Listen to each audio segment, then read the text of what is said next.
people talking about this movie called Thunder Force, which was trending on Netflix, and I figured I gotta give it a go. Wow, a superhero movie that's not Marvel and DC?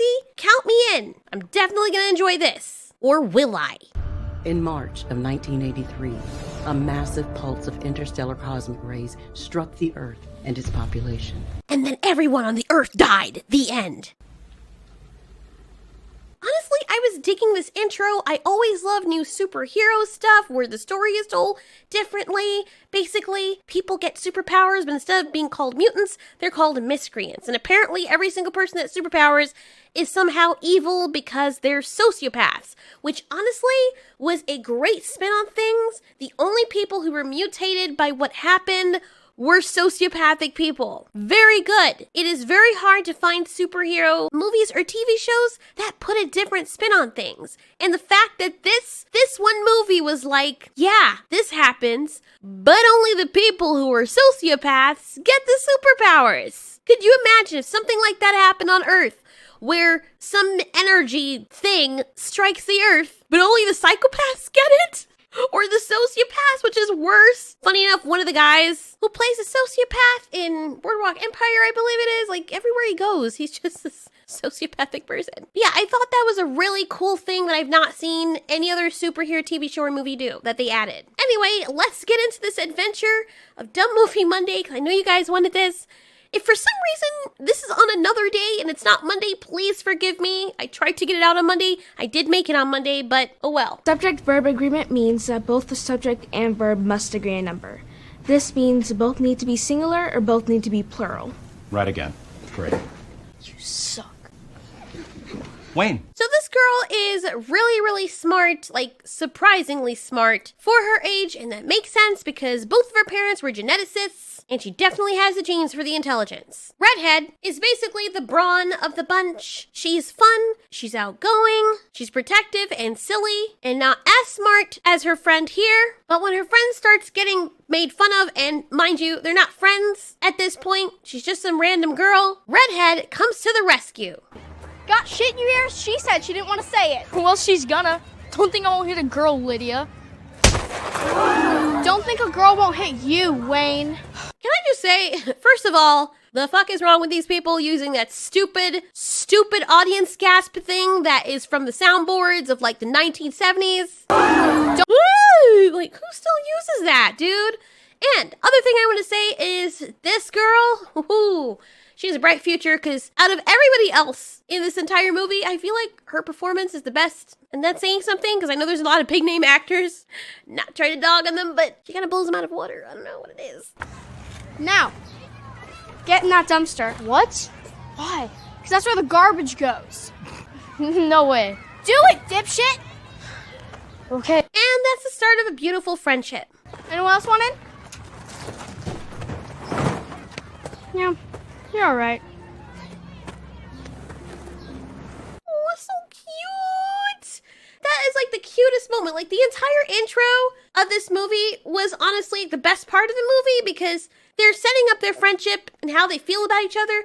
And I honestly like the redhead girl. Like all of the redheads in the show. I know people have a thing about McCarthy, but honestly, I think she's adorable. But I really liked the younger versions of her in this movie. Someone's got to fight against those miscreants. I'm gonna do that someday. Do you maybe want to hang out after school? Sure. What do you like to do? Read. Oh, you weren't kidding. Okay. She is a good actor. Like, I've never seen her playing anything else, but this girl right here, guys, she's good. She's got it. She has this very sweet, humble, big sister vibes going on, and usually kids around this age don't really do that great of a job of acting. But man, I don't know what it is about this girl, but her acting skills just shun. I don't know what it is. I would just watch this part of the movie over again because I'm like, this is so cute. I honestly wish this would have gone in a different direction than the superhero thing, and it would have just been a whole movie of just the kids, of just her and her friend. So anyways, they become best friends, and of course there's a really cool dynamic dynamic there because the cute redhead girl is like really tough and really protective. And I also like her in the teen stage as well because she has the same character, but I just like the first girl better. Understandably, Smarty Girl had her parents killed by miscreants or sociopaths, so she wants to finish the work her parents started. What her parents wanted to do is to make everybody superheroes, which, you know what? Honestly, you hear villains wanting to do that in movies all the time, but is it really that bad of an idea? If you have villains that are out there that have superpowers, I bet if more people or almost everyone had superpowers, you know, there wouldn't be as much crime. Kind of like, you know, if everyone was packing, not as many people would be robbed. Because, you know, which idiot is going to rob someone who they know is packing when most people are? Just me, but whatever. Well, Smart Girl really has to study, and she is getting really serious about school. But our redhead friend is like, nah, I just want to have fun. And I understand where she's coming from, and I understand where Smart Girl is coming from. Because as you start to grow, you want different things. You realize the personalities that kept you together start to become a problem later on. Because her friend comes by and she's like, come on, you gotta have fun. Take like 30 minutes away from your work. And she's like, no, I gotta do this. And she's like, no, it's fine. I'll wake you up in 30 minutes. Guess what happens?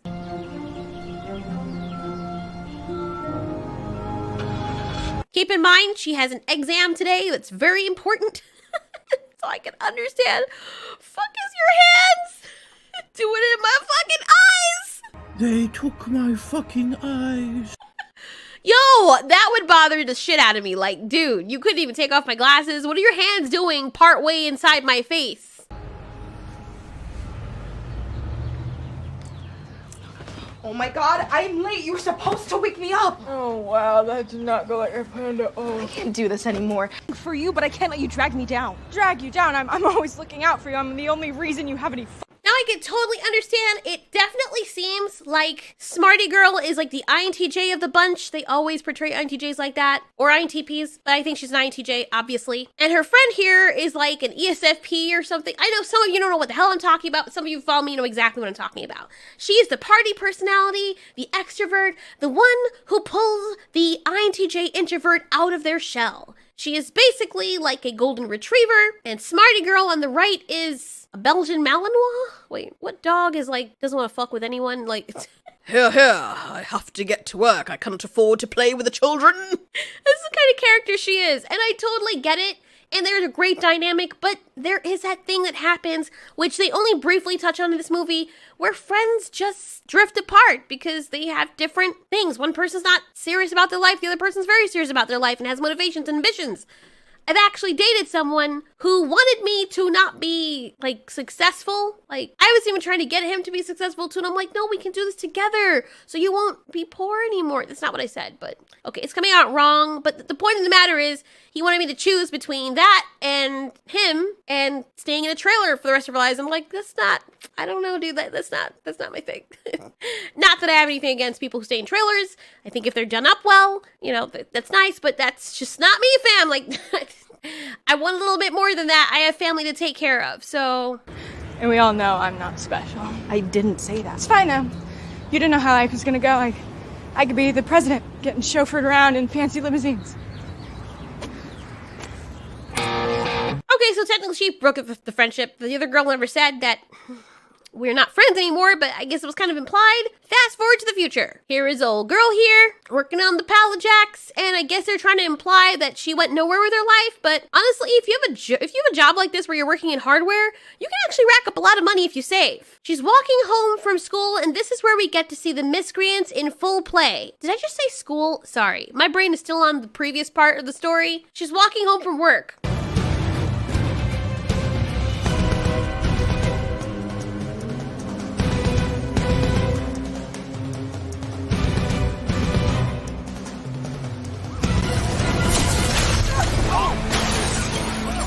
That wasn't very nice. You know, I do respect this movie because, like I said, with the whole sociopathic thing, usually when I watch movies, I hear superheroes talking about some stuff like they want to take over the world and kill everyone on the planet, and I'm just thinking to myself, but why though? Like, it kind of has to make sense, because, you know, you kill everybody on the face of the planet, and you're not a doctor. You're walking up the mountain, enjoying being the king of the world. You fall down and bust your ass in 3 different places, and nobody can patch you back up. No one can fix your coffee for you. No one can give you massages ever again. Are you a pilot too? Or are these other things that you can do? No, just to get across the rest of the world, you have to have certain skills, but you kill everybody else off that has those skills. Makes no freaking sense. You know what I mean? I'm like, they never really explained that. Even Thanos had his reasons for why he did what he did. But, like I said, when they prefaced that these people were just crazy, it's not that they had a motivation. The motivation doesn't have to make sense. They're just nuts. They're sociopaths. That kind of helps put everything else into line, into the equation. But anyway, Redhead is like, I gotta get to this reunion. And the guy is like, you have to contact your friend, you know. I mean, it's been a long time at this point. Like, I think 20 years, it's just odd that people would say that because I don't think people talk like that in real life. Like, if I'm having a reunion and my parents know I haven't talked to someone in like 20 years at that point, the last thing they're going to be like, oh, you should go and contact this person. Like, there is an obvious reason why we didn't keep in touch. You know? Except for my dad. He'd probably want me to do that. There's some points in this movie that I know people are like, it's not funny. It really isn't. Like, it's really cringe a lot of the movie. But there are times when McCarthy, I don't know, maybe it's her cringiness or the way that she is. It just makes me laugh. Or maybe it's the mood that I was in because I'm like really, really tired. But I just found myself laughing several times throughout this stupid movie that makes no sense. The point of the matter is I completely went into this expecting that McCarthy was going to be like a female Will Ferrell. And this whole thing was not to be taken seriously at all.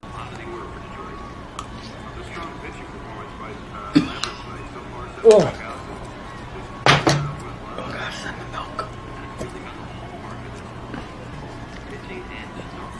Let's thin that out.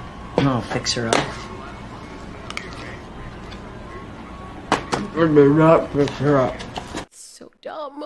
I don't know what it is about her. Like, a lot of the stuff that she does is just so cringy, but she reminds me of, like those big Beethoven dogs. That sounds bad. That's not what I meant. I meant like a dog. That sounds bad too. But you get what I'm trying to say. She reminds me of those fluffy dogs. Like either the St. Bernards or the Golden Retrievers. And if they became human, this is what they'd be like. I'm pretty sure that I probably fit into that equation too, except I don't like people.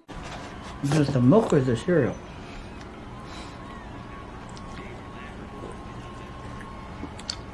Milk.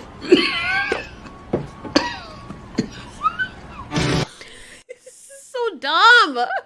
But that part made me laugh the first time around. Wasn't as funny the second time, but it made me laugh the first time around because, I don't know why it made me laugh. Why did it make me laugh? I think it's her mannerisms. Anyway, she starts to get sad showing up at the reunion because Emily's not there. Emily is the name of her friend, the smart girl, and she's Lydia. I had to try to remember their names because it wasn't that important, and if the character doesn't really stand out to me that much, I don't really remember their names. It's just who I am. I'm more of a nickname type of person, but as she's sitting there waiting for Emily to show up to the party, which Emily did text back and say she would, they see on the news that Laser and the other miscreants are trying to take down everyone. And they tried to kill the mayor or the person who's running for mayor. This guy, the sociopathic guy, who we find out later is actually working with the miscreants so they can make him look good. Anyway, Lydia shows up at Emily's building. She's like, where's my friend? And the receptionist is like, yeah, she's not gonna let you up, which heavily implies throughout how people react when this woman is around.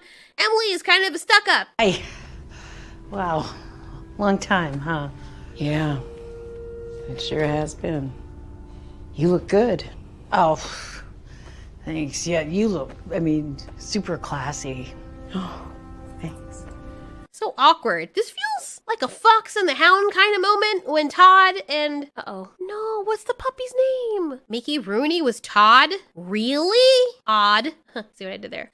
Kurt Russell was Copper? Oh my god, dude. These guys must have been like really, really young when they did this. Because that was an old movie. Anyway, Copper, that's his name. Yeah, she feels like Todd, the little fox who's always wanting to play and doesn't want to take life seriously, and of course is Red. And she, of course, is Coppa, the hunting dog that's serious about life and wants to grow up and needs to grow up because he has responsibilities. And they were perfect friends when they were younger. But now, it's awkward, and I can understand how she feels. See, I would have bit the bullet immediately and be like, I'm so sorry, I'm so sorry I did that to you. I want things to be better again, whatever. She's showing her around, and Emily, understandably, is very nervous about her being there. She turns around, and all of her juice goes right on Emily's suit. Almost like you wanted that to happen. Emily has to go and change. She tells the guy to keep a close eye on this woman. Not even Oh. that. Okay. I speak in the English. Wow, that's so sad. Like, you can see the kind of person that Emily has become. She's so square and uptight that there's a room with table and chairs, and she doesn't even want Emily touching those. She doesn't want her to use them for their purpose, like the reason why they're there in the first place. Not like she can't afford to pay people to clean it when she's done, but it doesn't look like it's a very happy work environment. Jesse? Need you to keep an eye on things. Oh, she said that you're supposed to get me another cold beer, like, right away. She seemed kind of, like, mad, I think, at you. Well, good luck.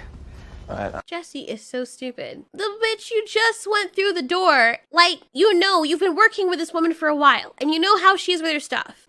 She was right there. Why would she tell you, the boss, keep an eye on this woman at all times, and then you believe this woman when she says, hey, go out of my sight and go get me a drink, when the boss didn't even tell you that, and she specifically left you orders to keep an eye on this woman? That part was bad writing or just stupidity on the character's part. That makes no freaking sense, because I would have been like, okay, you know what?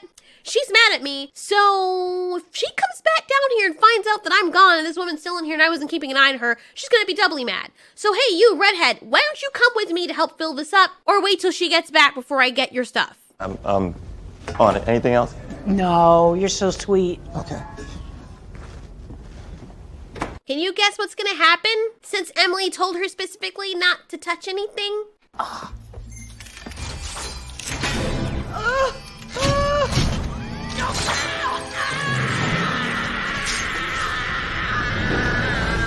So she got injected, and we know that she's gonna get superpowers because they were leading up to it from way before that she was gonna get superpowers because she was nothing special and yada yada yada. God, Lydia, what have you done? Emily, I didn't touch anything.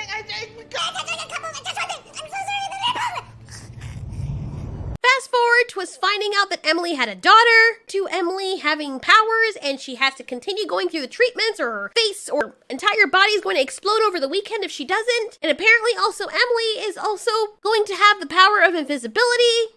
Bill.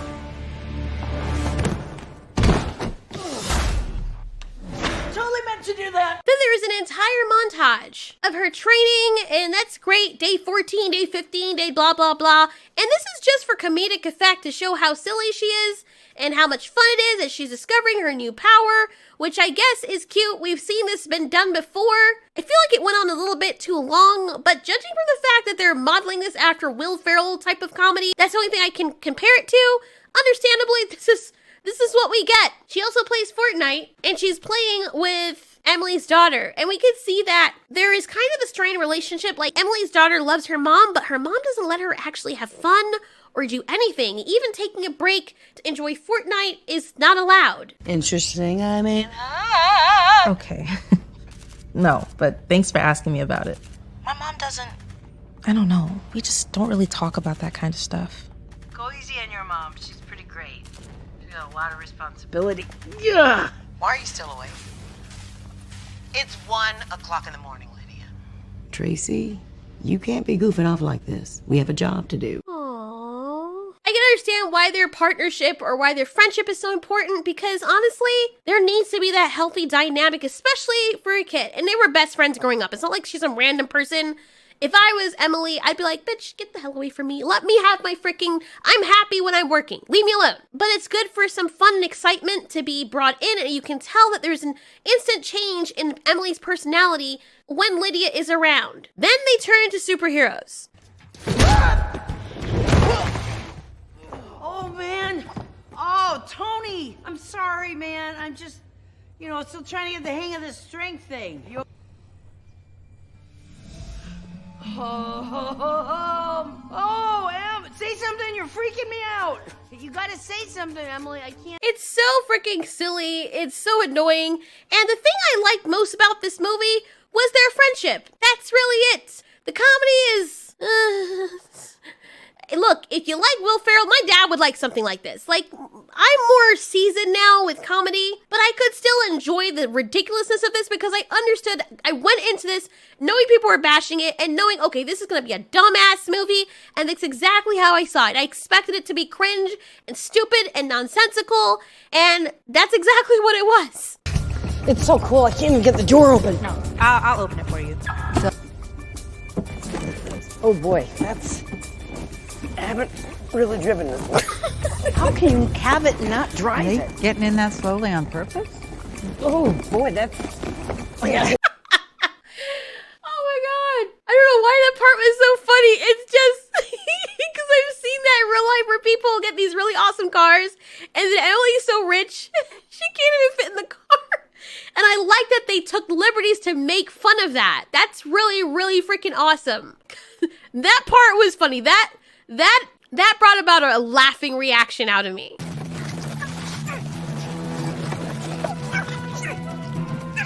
It's not that serious. It's not that serious. Look at all the room that you have. Like, it's so stupid. Like, at some point, it's so... Maybe it's the state of mind I was in. I think if I had watched this yesterday, I probably would have been laughing. But my state of mind, I don't know. Maybe I think it has a lot to do with the suggestibility of certain things. Because I fell in love with McCarthy's character, like the little girl. She really set the atmosphere right away. And you know what? This is something original. Just correct me if I'm wrong, because I don't know of anything else like this. I don't know of a male Thunder Force or something previous. To me, this is just an original, stupid film. Why not? We should be able to tell somebody. I mean, she probably already knows. Lydia. Oh, this is amazing. Oh, please let it be true. I have been praying for this day. Wow. I have been saving it for this very moment.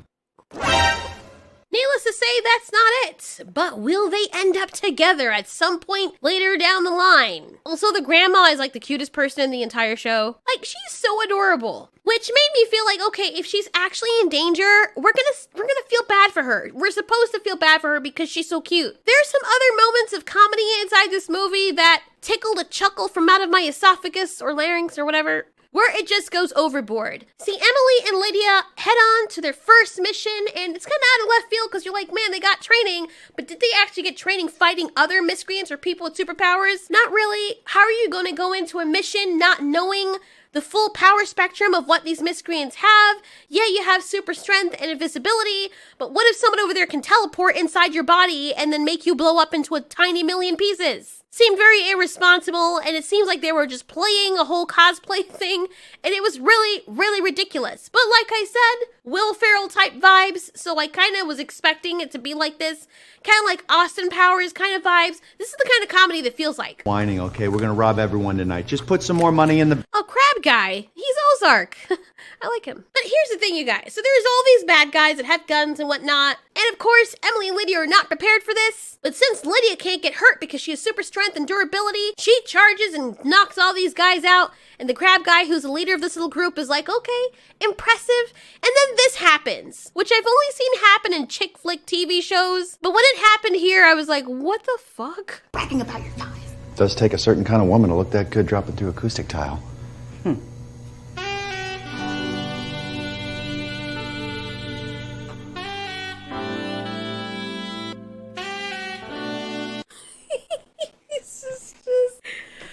Oh my god, I don't know what I was expecting, but when it was happening, I was like, okay, yeah, I can respect that this is a thing now. This is what, sorry, this is what's happening.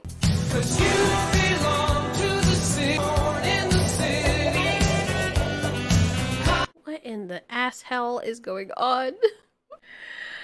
Okay, so when this whole number is over, we find out that Lydia was actually daydreaming. This movie's so fucking stupid. Oh my god.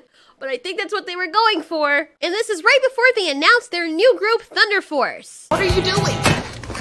Ow. I got her, boss. Did this bitch just crab walk?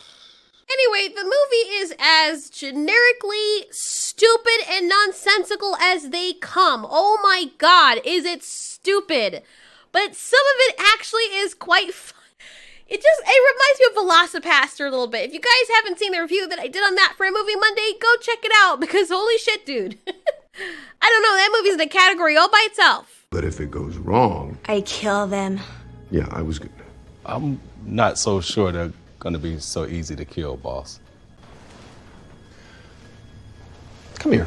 Oh, thank you, I'm okay. No, come. I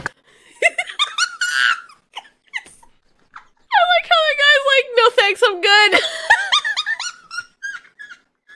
Okay, I'm sorry. Look, say what you want about the movie, but that show is funny. Oh my god, that's great. Come here. No, I'm good. Oh my god. Oh shit. Poor guy. So anyway, should you drop everything to watch this? No, definitely not. But if you have nothing else to do, and you don't mind stupid, nonsensical comedy that is hella cringe, and just like, as they would put it in Tropic Thunder, full retard, then this is the show for you, or movie for you, or whatever the hell it's supposed to be. Anyway, thanks so much for watching. This has been Ultiori. You ask, we answer. Oh, by the way, I only watched it halfway through. Actually, I watched it like 75% through. And, I had to take a break, because, I don't know, this is the kind of thing you can only swallow so much of at once. I don't know what it is, but yeah. Anyway, again, thanks so much for watching. All right, I'm really gone this time.